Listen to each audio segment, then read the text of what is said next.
There's so many little Yeah. like rabbit holes we can dive in here. Yes. I guess just starting with the email newsletter. Yeah. Um, yeah, I mean Brennan's stuff is amazing. He's I'm awesome. I'm in a mastermind group with him for Oh, cool. going back many years now. It's kind of crazy.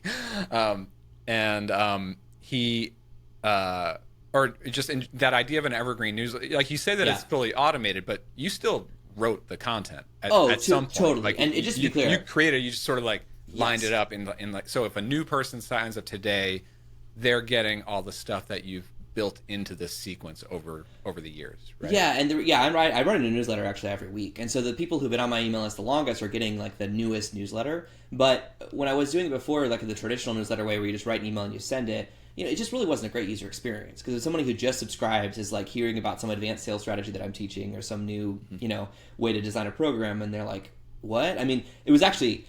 I know this because I've done this before. I used to, years ago, run a giant business called Platform University for a guy named Michael Hyatt.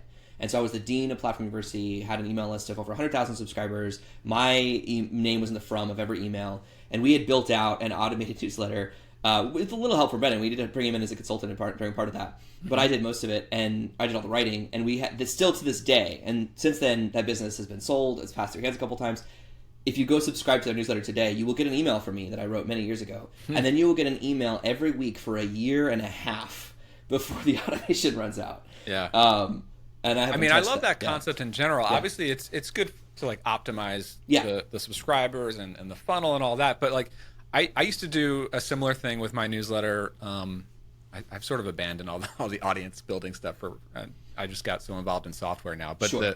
but a few years back I was doing that, and the one thing that really drove me to use that tactic was like, if I ever came out with a new article, which I spend many hours coming up with the idea and writing it and Yeah. publishing it, it got to me that like I would send it out to my newsletter, and then like only those people would ever really see it, and then it would sort of get buried Yep. in my archives and all that. So then I started like picking out like my best of like the greatest hits from the last several years, my best articles, and lining them up in this evergreen sequence. It's basically exactly what happened because when I helped Michael Hyatt sell that business, and then I was running my own blog and all that kind of stuff. I was like, well, it's just me, so I won't do the whole automated thing. I'll just write a newsletter. But then I had somebody email me, and she later became a client, but her name's Rebecca, and she emailed me, and she was just like, okay, look, I think I like this article you wrote, but like, what the heck is a flagship product? What the heck is a gateway product? And what's a membership product?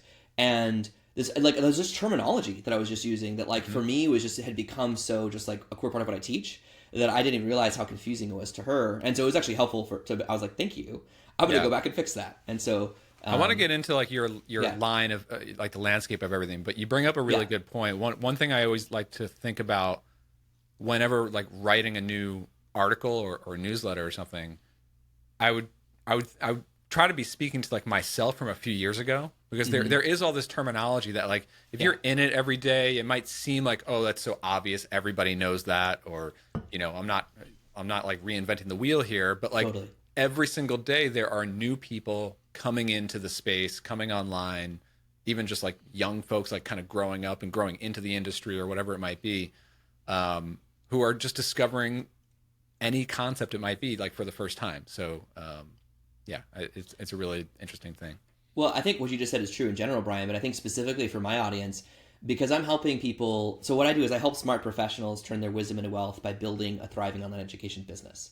And so what that means is they typically have already built some level of professional accomplishment, either as a one-on-one coach or as a therapist or an attorney or a CFO. They've got some other professional background, and so they're not like fresh out of college trying to decide what to do with their life. They typically have years of experience under their belt, and then they're kind of stepping into this world of like digital marketing and online education products. And it's completely overwhelming to someone who's not used to being a beginner, because they've been a professional, they've been an expert now for a while. That's really challenging. And so that's something I think in general, yes, be very careful about not letting the curse of knowledge confuse your language. But specifically with the people I'm helping, it's like doubly important, because these are incredibly smart people who feel dumb when they read blog posts about podcasts or webinars or deadline funnels and all these things that like, just if you haven't been swimming in it for years, it just doesn't make sense. And so, yeah, I spend a lot of time trying to make those concepts clear.